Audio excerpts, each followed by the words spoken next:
কারো মিষ্টি কথার ফাঁদে পড়বেন না, কারণ দুষ্ট লোকের মিষ্টি কথা। মানুষ চিনতে চান, টেয়া হালত দেন, টেয়া হালত দিলে হাতে বুঝে দিব তার ভিতরে কি কি আছে, আপনারে সব কিছু অর্থ সহকারে বুঝে দিব। হাতে টেয়া হালত দিতে আপনারে ব্যাজ জাগাত, আব্বা আব্বা জাগাত, দুলাভাই জাগাত, খালু সব কিছুতে এক খাটে নিয়ে হতাইব। টেয়াটা লন শেষ, এবার আপনি হেতার ইসে ঘুরেন, আপনি হেতার ইসে ঘুরেন, হেতারের সমস্যা দেখান, হেতারের রিজন দেন যে আপনি হেতাতুন টেয়া এটা হাল হচ্ছে টেয়া কিনলেই সরেন, হেতারের রিজন দেন।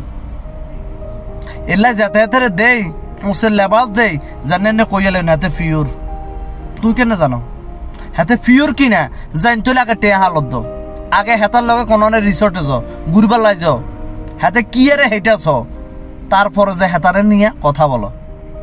না জানি না শুনি কোনো কাজ কারবার নাই, কিছু নাই, ব্যাস হাতে ফিওর, হাতে এইটা শেষজন হতার মতো হতো, বালা করি জন গোস মারি জন আটকি য তখন যাই ইসরে লোকটা তো খারাপ চিন্তারি না।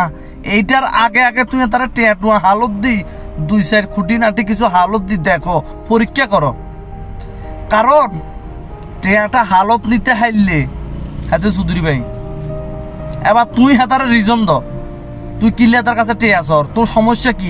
তুই তো একটা টেয়া খোঁজন না লোক ন, তোর তো টেয়ার অভাব নাই, তোর তো এইটা হয়েছে, তোর তো হেঁটে হয়েছে, মানে এবার দুনিয়াদারির কথা ব্যাগিন তুই শুনবে। হ আয় শুনতেছি, আয় অলরেডি হালত দি শুনি এর।